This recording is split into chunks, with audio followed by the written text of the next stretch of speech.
All right. Welcome to the first episode of Destiny Moments. This is the commencement. This is the inauguration. This is the beginning. I am Jay Bernard here with you. My government name is Jerry Madison. This is the first episode, so I'm going to go ahead and tell you my government. I am Jerry Madison. I am super excited to bring Destiny Moments podcast to you. The goal of this podcast is a lot of things, but the main thing is to empower a generation of generational curse breakers. So a lot of my friends, a lot of people that I know, a lot of people that I look up to are people who decided to move outside of the circumstances, decided to make a change right where they were. And for that to happen, a lot of them had to overcome so many odds and had to break off a lot of generational curses that were in their family in order to become, in order to attain everything that God had called them to be. And just my friends and people that I know were all starting to become people we've never seen, right? There's so many things that we aspire to be that are bigger than our circumstances, bigger than things that we've seen growing up. And that's what I want this podcast to be. I want to be a source of light for this generation and empowering people who have decided that they are going to step out of all of the generational curses or things that have plagued their family or people that they know or their community, and decide to make a better life for themselves and for their family and for generations to come. And what we're going to do is we're going to analyze the things that may trip us up along the way. So whether it be a poverty mentality, your daddy issues, whether it be limiting your thinking, negative self-talk, whatever it is, these giants, these foes, these things that are coming up, and I got the Gatorade bottle in my camera. Get out the camera. These things that are coming up against us to oppose us as we step forward and become everything that God has called us to be. All right. This is going to be super dope, super lit. And the way that I came about even doing a podcast was that I've been recently having more conversation with some of my friends, and for some reason, we started making the conversations more specific. And the more specific we made the topic of the conversation, the more insight we got about the topic and the more I learned about them. So like I've been hanging out with people for a little minute, and when we focused on something very specific, I was able to learn more about them. They were able to learn more about me and different perspectives on the same topic, the same situation. And it was super enriching. We both walked away with an amazing insight. And I've been doing a lot of content and I've been putting things together, but I felt like it was very one-dimensional, that you couldn't see too much of everything that I wanted to say and everything that I wanted to offer. So the podcast seemed like the perfect thing to do. So yeah. So since this is the first episode, the first podcast, I'm going to give y'all a little background about me in case you don't know me, in case you pick this up, because I know a million people are going to listen to this. So in case you don't know anything about me, I am Jerry Madison. I'm originally from Houston, Texas. Acres Home, Texas, to be exact, the FOFO. That's what it is. But yeah, I'm originally from Houston, Texas. I grew up in a family of maybe about 12 siblings, man. There was a lot of us. At one point in time, there was about 10 of us in the house. It was a little bit of a broken Brady Bunch family. And what it really taught me was to never feel helpless, because a lot of times I had to see my mother being single at one point in time with 5 of her kids in the home and struggling to make it. I never wanted to feel helpless because I felt helpless in that moment. So I pretty much focused on books, got out of that, ended up getting a full ride to Texas A&M University, gig 'em, and it kind of has launched me into this trajectory of life that people back home in Houston haven't had to experience, and people that I grew up with, and my father struggled with drugs and alcohol for a very long time, and he didn't graduate college. He barely graduated high school. My mother, she made it to college, but she dropped out because she had my older sister. So just a lot of things that I had to overcome to even become who I am right now. And I'm kind of just learning things as I go, because like I said, people before me have never been to these different areas that I've been in. And because of that hard work, I ended up getting a job out of school, and it moved me out here to Los Angeles, California, where I like to tell people God introduced me to myself. And it's just been an amazing ride since then. and I've been doing some speaking, some acting, some producing, some creating, and I'm really, really starting to see who God has created me to be and starting to really find my form. So yeah, that's a little bit about me, and I'm super excited to be here with you guys. And my main goal in life is to help people live the most God-fearing, destiny-aligned, purpose-fulfilling lives. And that's what we're going to do. And Destiny Moments is just another one of those things that is going to help propel us forward. So yeah. All right. To get with today's episode, man. It's something that's been brewing in the back of my mind for a minute. I've spoken to friends about it, and I want to share a little bit with you guys. So when I was growing up in a household of about 10 people at one point in time, one of the big things, like I told y'all, I felt like I was helpless, but I also felt like I didn't have a voice because I would feel so muffled by everybody else's. So I decided to kind of be quiet, and I kind of carried that as I went off into school. And not only was I quiet because, I felt muffled at home and I felt like I didn't have a voice, but I also grew up with a terrible, terrible, terrible speech impediment. Like, I'm talking about, I could barely get words out. Like, every other word I was stuttering, I was nervous. And because of that, I just shut up. Like, I was just quiet. So when I was at school, I didn't really want to have friends because I didn't want nobody to laugh at me. And this is talking about like elementary school, intermediate school. I'm not trying to have nobody clowning me. I'm already getting made fun of anyway because I had the buck teeth going on. Don't look at my Facebook. But like, it was bad, y'all. It was super, super, super, super bad. And not only was it affecting me socially, but also academically. So when it came to reading and writing, I felt so dumb. Like, superbly dumb. I would be putting my finger with the bouncing ball, but my finger was the bouncing ball. And I'd be like, it was a hot out. It was bad. So that was truly, truly affected my self-esteem. And I was like, okay, well, I can't read. I'm not really trying to write because I can't read. So I went straight to math. But I remember when we be in class, you know how you be popcorn reading? And when you're in like elementary school, intermediate school, and everybody be reading a book or pass out of a book or something, and somebody is supposed to read like a paragraph. And then they look up and they'll throw the next paragraph to one of their friends or something. Boy, I'd be sweating. I was sweating if somebody ever looked at me. I'm like, you better not look at me because I feel like I was going to die if I had to read out loud in class. And it was one of the most terrifying things that I ever had to face. That's traumatizing. So teachers, if you watching and listening to this, if there's a kid that don't want to read, don't make them read because that's traumatizing for sure. And another story that I would share from my academic experience, it was a time where I was doing pretty well on my spelling test. And my teacher came to me. She was like, Jerry, like, you've been getting 100 after 100 after 100. I think you'll be really good to compete in the school spelling bee. And I got all excited. I remember going home and started to read the words, and I was stuttering, and I felt so stupid, so dumb. I passed up on that opportunity because I felt like if I got out there and I started talking and started trying to spell, people were going to laugh at me because of my speech impediment. So I passed up on opportunities when I was in elementary school, intermediate school because of that. And so it affected me socially. It was just a huge thing for me. And all the way throughout middle school, even up until high school, maybe my senior year, I would say I didn't really keep friends because I was just so insecure, and it was terrible. And even as my speech improved, I still allowed that to be the defining thing of my character, which is really crazy looking back on it. But what it did allow me to do was kind of sit back and observe more and kind of be more meticulous and calculated in the way that I carry myself, in the way that I'm maneuvered and strategized. So it did do that. But all in all, man, like, I just remember feeling like I was so broken and so less than a lot of people.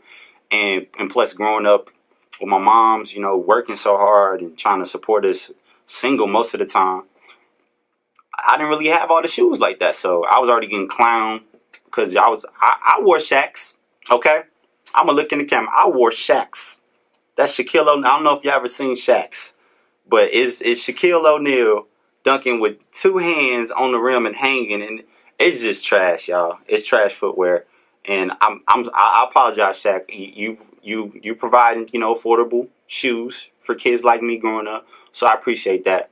But wasn't the most stylish thing, and your boy was getting made fun of. So all in all, I said all that to say this: once I graduated from high school, my self-image was tarnished. Like, I felt like I was this struggling little boy who still couldn't speak well and could barely read.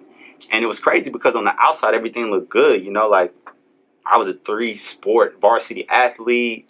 I got a scholarship to Texas A&M, but none of that meant anything because I still felt like I was inadequate, and I still felt super insecure, and I still felt like I didn't really have too much to contribute outside of those academic accolades and things that I had.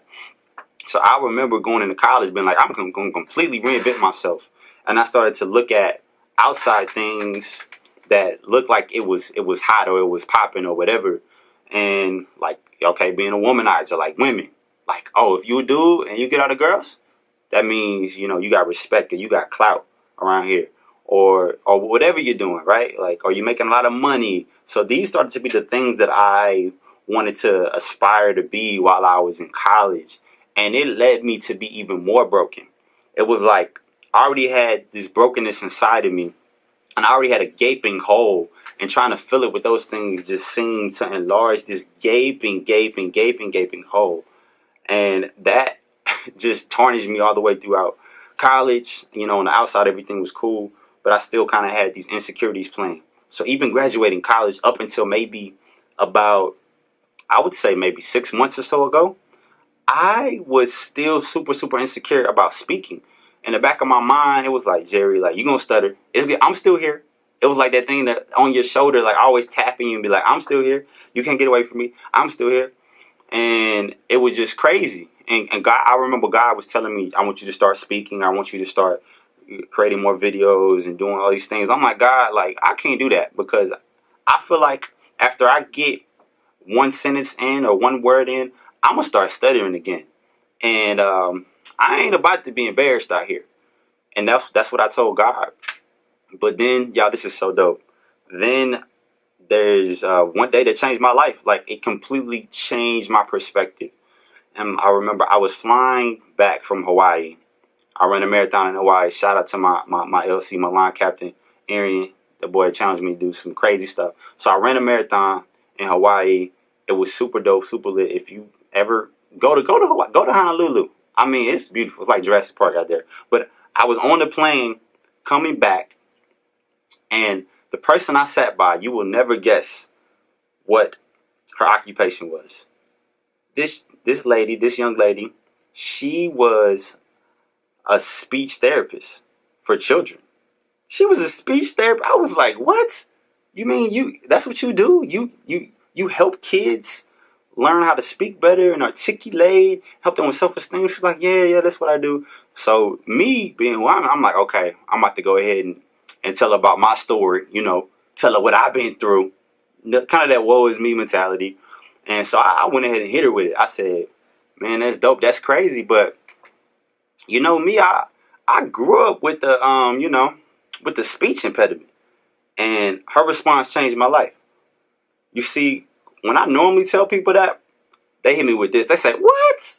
You? No.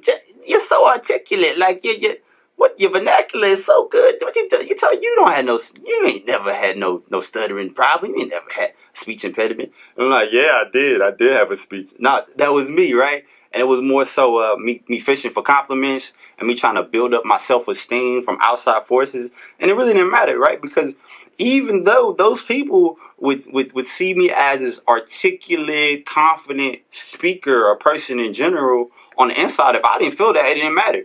So I was fishing for one of those again. I'm like, okay. So, I grew up with the speech impediment, right? And you know what she said? She said, oh, yeah. Most kids actually grow up with a speech impediment. And the reason why they have the speech impediment is because their thoughts and their words are formulating so quickly, but their mouths just haven't caught up yet. And everything's moving so fast in their head, but they're just not able to get it out so quickly. And I was like, well, hold on, time out. I know she did not just say one of my biggest lots in life was something that most kids go through, right? That is something that most kids grow out of. you can't do that because no, like it's still in the back of my mind right now.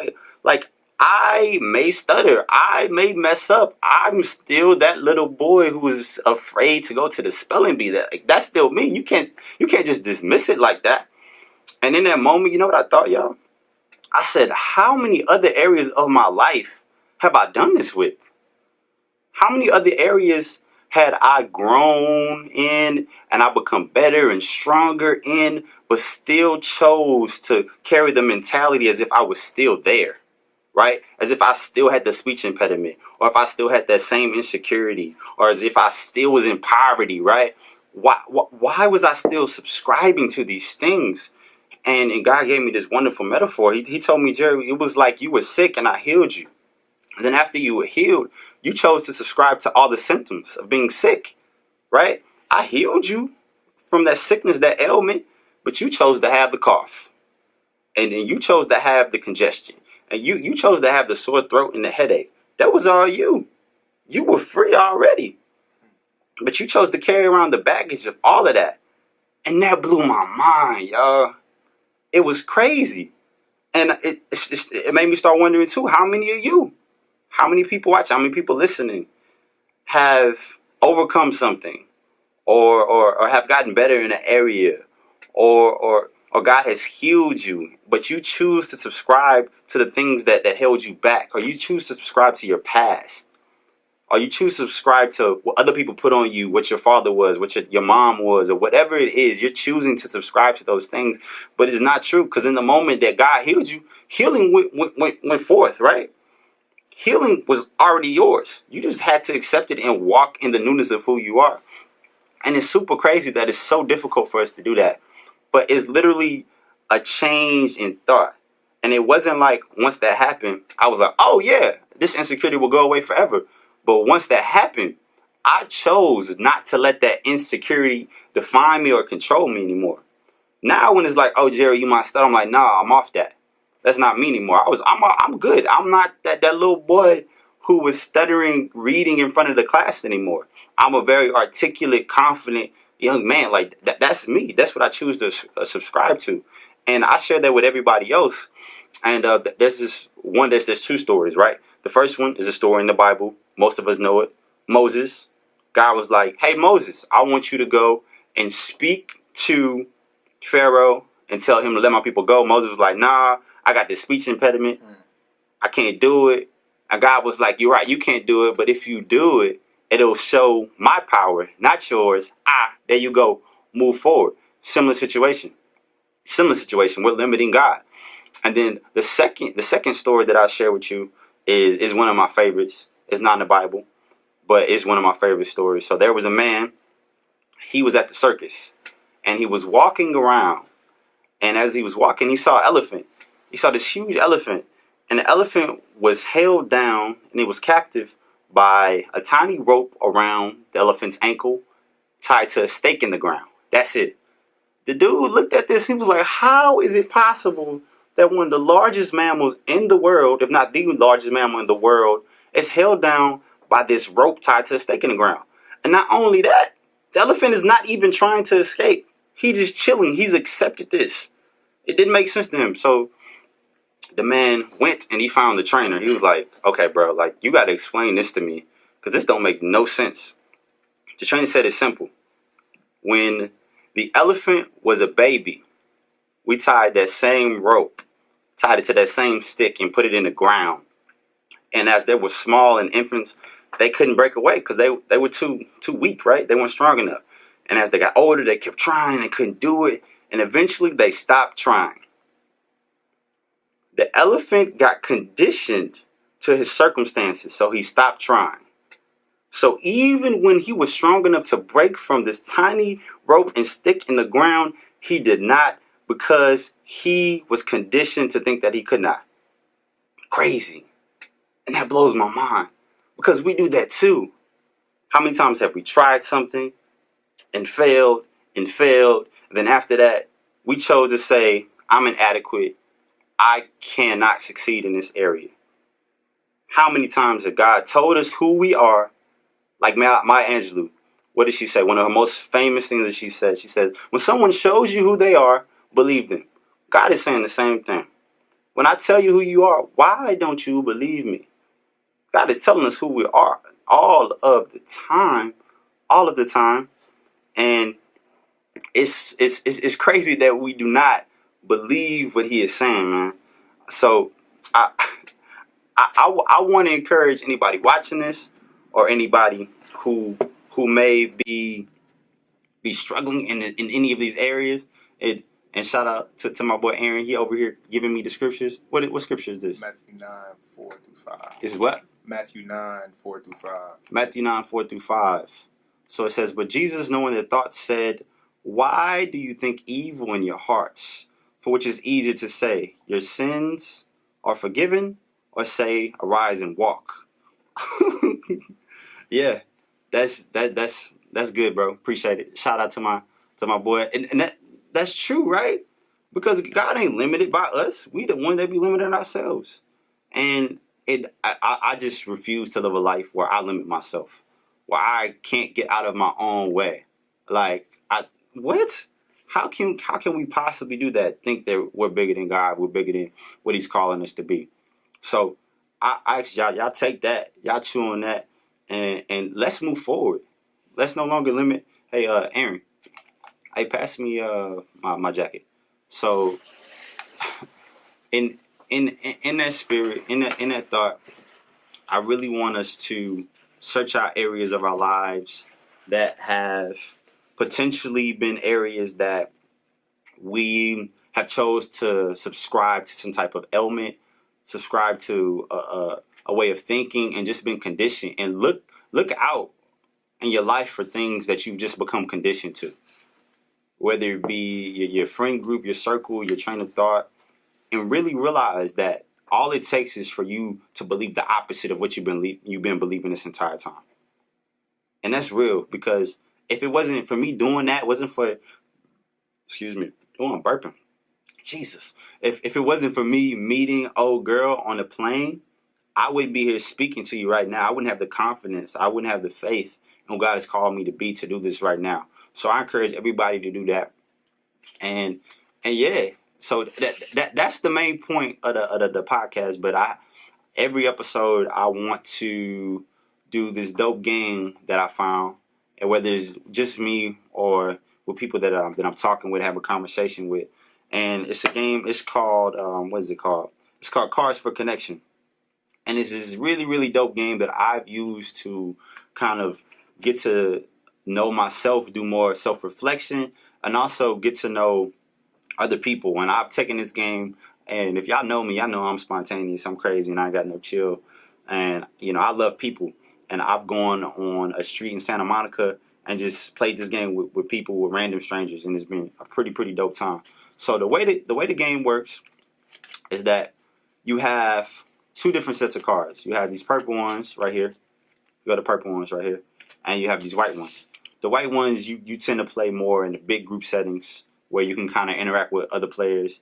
And these purple ones are the ones that you interact with individually, or you can do in a big group setting too, but you can also do this individually. So I work with the purple ones.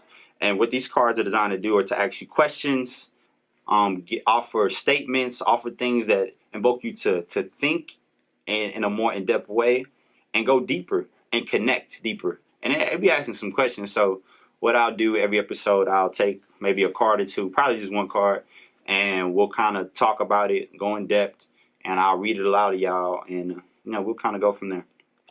So here's this one. So I pulled the card. The card says, I feed my creativity by. How do I feed my creativity? I would say that I feed my creativity by connecting with other creatives. And that's the beautiful thing about living in LA. Like my boy Aaron over here, like, he's an actor. Shout out to him. Y'all gonna see him soon. But yeah, like connecting with other creators and seeing them in their creative space, that really feeds me, or us talking about craft and talking about what we can create with the gifts that God has given us. And also creating. Like, creating feeds my creativity. Like right now, me doing this podcast, I already have other ideas formulating because I started something. So I think if anybody wants to feed their creativity or wants to move forward, I think you should surround yourself with people who are looking to be creative and also start to create, because it's crazy. Like, it starts this crazy momentum of creativity, and it kind of just continues to sparks into other fires, and then creators see what you made and they say, hey, let's do this with it, and it just becomes this amazing dope thing. But yeah, so that's cards for connection. I would say y'all can go pick this up at their website. They do not sponsor this, so not yet. Y'all touch and agree. Maybe they'll sponsor this podcast, but they ain't sponsoring this podcast. I just like them. It's just a really dope game.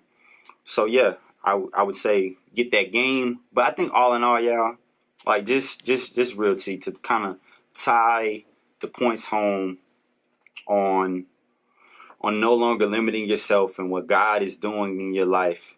To one, identify these areas that you may have become lackadaisical in, or just accepted or been conditioned to limit yourself. What are the areas that you are limiting yourself in? So one, doing that. And then two, doing the work to counteract them, whether it be joining a group of people who are working towards overcoming the same thing, or finding someone who's already overcome that particular thing that you're trying to work out of, right? So if it's people, I have a lot of friends that I know that have had speech impediments. So and they're speaking. I'm like, bro, like, let's talk about this. How has it affected you psychologically, like mentally, spiritually? Let's talk about these things. And having these conversations, I think, are the things that are going to help propel us forward past these limitations. But the biggest thing is you can't ignore it. And the most dangerous insecurities are the ones that we don't know about. So figure out what these insecurities are so they can stop hounding you. And most of the times we know them because they be yelling at us. So when that thing start yelling at you, I think it's super, uber important for us to move forward and be able to capture and go opposite of what is limiting us. So yeah, that's pretty much it. That's all I got. That's off the door. Oh my God. This is the first one, y'all. I am super excited. And I think that there's so much more to be said and be done. Right now, we ain't got no sponsor. Right now, this is sponsored by Jesus. Right?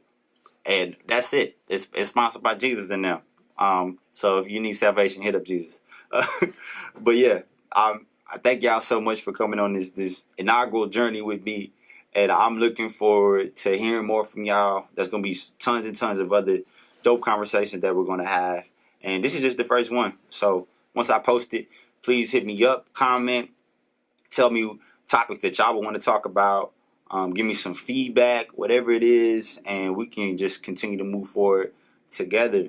And I pray that you identify these self-limitations and just continue to work on them and move forward and no longer let these things hold you bound. And break whatever that rope is that is tied to that stake in the ground in your life so you can move forward. And that's it, y'all. Y'all be blessed. Peace. We out of here. Cool.